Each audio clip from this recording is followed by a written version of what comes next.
pay too much for cable, you throw things. When you throw things, people think you have anger issues. When people think you have anger issues, your schedule clears up. When your schedule clears up, you grow a scraggly beard. When you grow a scraggly beard, you start taking in stray animals. And when you start taking in stray animals, you can't stop taking in stray animals. Stop taking in stray animals. Get rid of cable and upgrade to DirecTV. Call 1-800-DirecTV. Baycast Reel comes from the and you'll want a quality reel to help avoid backlash. You might just want to trade that one in. During the Bass Pro Shop Spring Fishing Quest, save up to an extra $100 on a new reel when you trade one in. Like an extra $20 on this carbon-like bait caster. Puppy. Do not run with these. From the creators of Despicable Me is a real treat. and the incredible imagination of Dr. Seuss comes the Lorax. It's the eye-popping,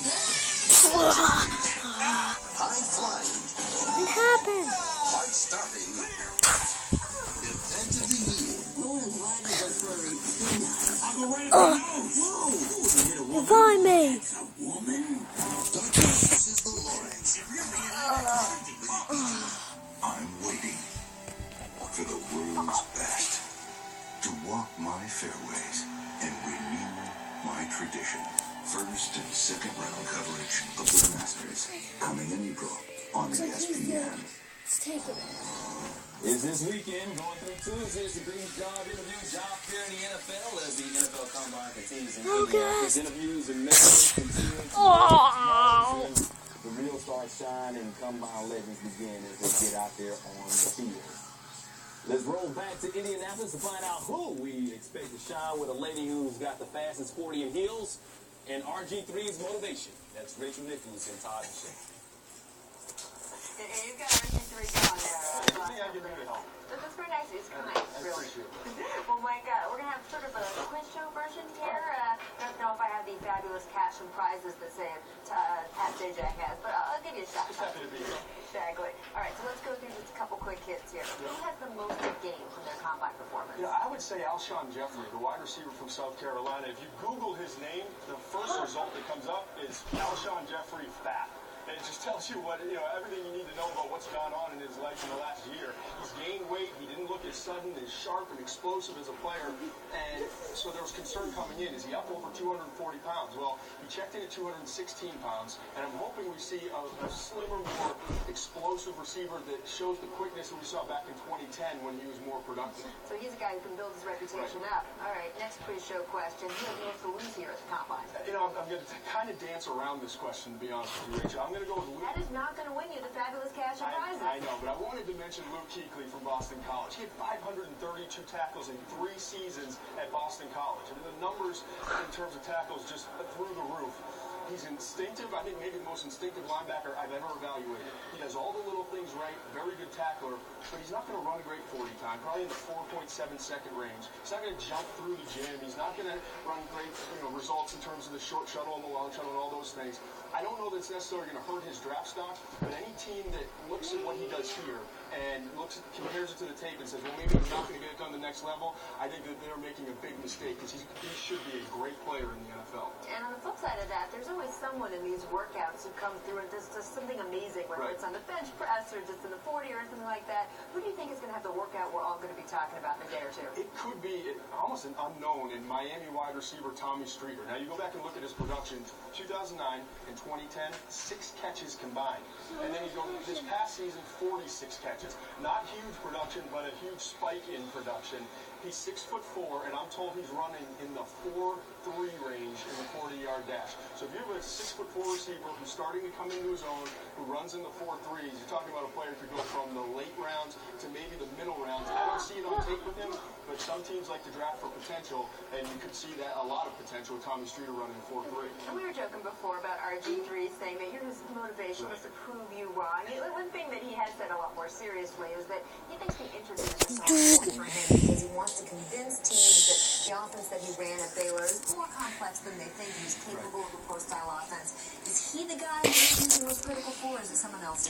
I don't think so. I think we all know he's intelligent. And RG3, I've got you rated number 3 on my board. I'm not sure how much higher I can put you, but in terms of the interview, yeah, exactly. Well, you're welcome, Khalil. I think that Janoris Jenkins, formerly from Florida, now from North Alabama, has to interview well. This is a guy that shut down A.J. Green 2 years ago. He's one of the most productive cornerbacks in the country in 2010. Shut down Alshon Jeffrey, who we talked about. He was a great man in cover corner, but he had multiple incidents off the field, had to transfer as a result. Question about where he is in terms of his maturity and how he's going to handle his business. He has first-round talent. Should be the second quarterback drafted, but I can't tell you right now, Rachel, if he's going to be a first-round pick or a third-round pick. That's how much the interview process is going to affect his draft status over the course of the next 2 months. All right, we'll find out over this period of time whether he's a winner. We know that you are. Thank you, Rachel. All right, back to you guys. No quiz show for you. No. You want to play, too. Let me say this. RG3 said he used last season's motivation to shade, scout him as a wide receiver. So I wonder if he's going to give him that signing bonus. Part of the signing bonus is the motivation. Hey, Tim, you went through this whole process back in 2001, getting focused on someone like choose not to throw. How smart or dumb is that decision? I think it's a great decision not to throw, especially if you're going to have a pro day that's attended by a bunch of teams throughout the National Football League. Hey! I remember throwing a go-round to a receiver, and I didn't know the guy had yellow spandex on, had a shaved head. Well, turns out Chad Johnson, Chadwick was a lot faster than I realized he was, a lot faster than any guys I played with at Boston College, so I underthrew him by about 10 yards. So I think the decision not to throw for quarterbacks who are going to have teams come to their school and watch them throw in their controlled environment, that's a good move by those quarterbacks. I got lost when you said yellow spandex. It's some foreshadowing. So it was 97 for you as a defensive lineman coming out of an Ivy League school in Columbia. How much did you feel on that? Oh, I had everything. When you talk about coming in there with game film, and then they turn it on and they say, is that Harvard? Is that Yale? Are those accountants? So, as we speak, they see this, they say, okay, that's the SEC. That's what you see in the NFL. So, therefore, you have to go out there and you have to measure that compared to other great talents that go to Florida State, that go to the bigger schools. So, my vertical jump had to measure up to the other guys. My 40-yard dash had to measure up. So, those things, along with the interview process, and the fact that you're not overwhelmed by being on the big stage playing against the big boys, it was critical that I went out. Did you play both ways or were you wearing number 5? Were you quarterbacking as well? I was a big shoulder fan. I was a running back and a kick returner. How much does nerve play a factor? Nerves play? Well, I don't think there's any question that guys are nervous, just like they're nervous for a game. I mean, that really ends up being one of the deals, too. Yeah, I mean, that affects everyone. It's air. All right, got much more to do when we get back here on NFL Live. That's what the cogs would like to say. Future. My team is mostly African American. Sometimes when we play other That's teams, what I like they to won't say. shake our hands. Come on. It's okay, because we know it's much worse for guys like Jackie Robinson.